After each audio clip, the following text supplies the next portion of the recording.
In that year, Sage played so big down the stretch in big games, and so that is what I was looking forward to seeing from her tonight. And this is an environment that she lives for. I know that. That's one of the reasons I recruited her, because I loved, how she talked about the game, and she's a student of the game. And when the lights are the brightest, that's when she's at her best, and that's what I've learned from her. And so I was looking forward to watching her play tonight. With that being said, so were you not surprised when she hit those 2 threes back-to-back to kind of give you guys some room at the beginning of the second half?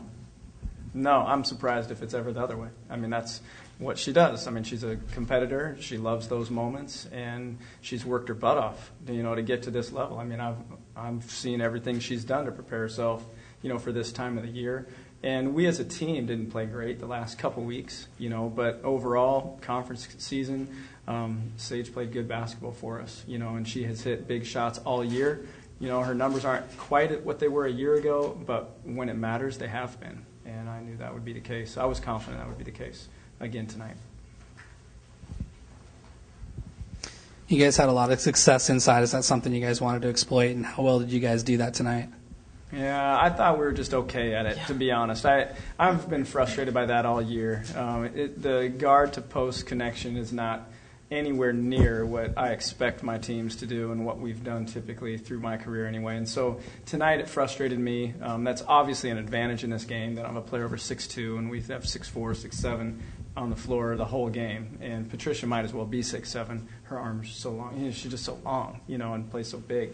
And so I was disappointed with how many times did we turn it over tonight trying to get it to the post? 10 at least, probably. I didn't think we pinned very well. I thought St. Mary's did a good job being physical with us. And I know when you're tall, it's no fun to be pushed around by a little person. I know that from the other side of it. And that's what they did to us, So I was frustrated with it, to be honest, for the most of the part. But when they did catch it, they were effective, and I thought it got better as the game went. And so hopefully it's a sign of things to come, because that part of our game just needs to be, at this time of the year, it just needs to be dialed in. And tonight I don't think it was. Is that because of the outside shooting, some of the stuff inside got freed up? A little bit. Part of it is just the defense they run. That's what they give up. They front the post, and they're not as tall as we are. So we knew that there would be a lot of opportunity for it. We talked about the opportunities and when they would be there to throw those passes, but we were so inaccurate. We threw so many that were short. So we tried to throw straight line passes from the top straight through, head level of a normal sized person, when we need to throw that ball at 9 feet. And so that's just a part of our game that we didn't do a great job of tonight. And I thought we could have made our life a lot easier for ourselves, than we did most of this game. Credit Davis, though. Most likely you're going to play St. Mary's next, and they really took it to you guys here in December. How much are you looking forward to that, and is revenge on your minds? You got to love playing really good teams, and one of the things that St. Mary's does so well is shoot the three. And so I know that a lot of our practice is going to be covering shooters and bumping down into the corner, because they hit a lot of corner threes on us too. So you got to be able to get up for every single game, and just because a team might shoot the ball a little better than the team before, it doesn't matter.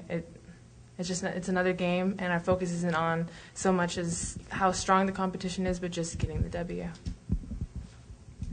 You guys look kind of dead the first half. Is that something you would agree with, and did you talk about that at halftime? We've been talking all along, just to play hard, play well. I think their defense threw us off a little bit. That was part of it, This team has not, what we talked about the other day against a Washington State, after we'd beaten them, they're the 11th seed, we're the 5 or 6 seed, a Utah that we'd already beaten, a Colorado that we'd already beaten. We have not done a great job and shown a maturity that we need to in getting up for teams that we are favored over. And this, obviously, we're home, so we were favored over this team. And so that has been an issue for our group all year, and it's the reason we had 12 turnovers at halftime. We didn't play sharp in the first half. And then when we need to, though, typically we'll crank it up and we'll execute well. That was a factor, I thought, in the first half again. There's no excuse for us to have 12 turnovers at halftime. I don't care who we're playing or where, And so I thought we played down a little bit. Things came easy to us early. We relaxed. We were at 16-6, right? and then we go in 23-20. And so we underachieve for 10 minutes. And that's been our Achilles heel all year, and that's what this team has done, and that's what we need to continue to be better at. St. Mary's coming in, or UNLV, whoever it is, we know that we've got a team that we've got to bring it. You know, that game, I know you moved on, but I was still there. That game was the first big wake-up call for us of the year. You know, we had gotten off to such a great start. We had played scared, you know, knowing that we didn't know how good we were. We'd gotten off to, a 7-2 start or something like that, or 7-1. And then St. Mary's came in here and just drilled us. And they were so amped for that game. You could just see it in their faces. I passed them in the hallway. They were ready to go. That's going to be the same thing. They're not changing. That's who they are. They're going to come for blood, you know, on Saturday night. And we've got to rise to that challenge. You know, well, this team is a lot different than it was at that time. And so there will be no overlooking whoever comes in here, you know, on Saturday. We know it will be a 40-minute war.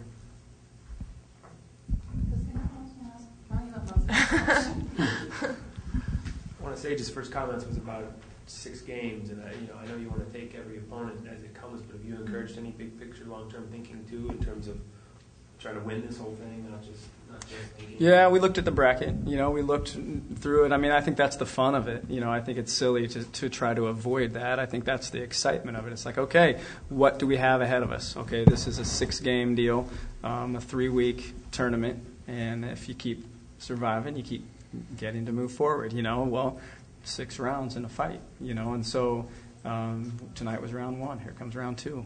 You know, and I think it's absolutely good to look at it, and we looked at the teams in it, you know, and we've beaten a few of the teams that are in our region, you know, or whatever it's called in this. They've beaten us. I mean, we just know that they're teams we can play with, and so why not us? And I think probably everybody in the tournament, if they're not, should be saying the same thing, you know, so who can bring it 6 times? I know that we talk about this almost every week, but the turnaround continues to be just a big story. There are so many fans who are shocked at what you guys have been able to do in such a short period. Are you sick of talking about it yet? I understand it. You know, we don't think about it, to be honest. I mean, the only time I think about it is when I'm asked about it, because it's not, you know, we just go day to day, and I look at what I feel our team should do, and are we playing to our capabilities, and then you look at the win-loss later. You know, and I think if we play like we're capable of, we can be in almost every game and win almost every game we play. That's what I believe, and so that's all we can. I didn't know how good we could be, you know, and as a team is involved, we just keep holding those high standards, and the standards that they've played at have been good enough to beat a lot of good teams this year. You know, I didn't know that going in, but that's all we can control, is just being the best. So looking back, I mean, we're really excited about where we are, and as the coach, I'm super proud. I couldn't be prouder of what they've accomplished. You know, I just want to see them stay hungry and play with passion and joy. That's all I care about. We can't control winning. We can control how we play, you know, and as the coach, I just want to see them loving the game and wanting to get better every day. And for the most part, we've done that. Sage, we asked Donovan this the other day. Are you caught up in it right now? Do you realize what you guys have done in such a short period of time? I mean, like Coach said, if you go back and you look at it, yeah, I think that all throughout the year we could have been satisfied with how we were playing and the wins that we were getting, but we're such competitors that we're just driven to want to play more and on to the next one. And so that's why I love playing with this team, is because we never give up, and we love playing with each other, and we love playing. So we're going to fight till the end. Anything else? All right. Thanks, you guys.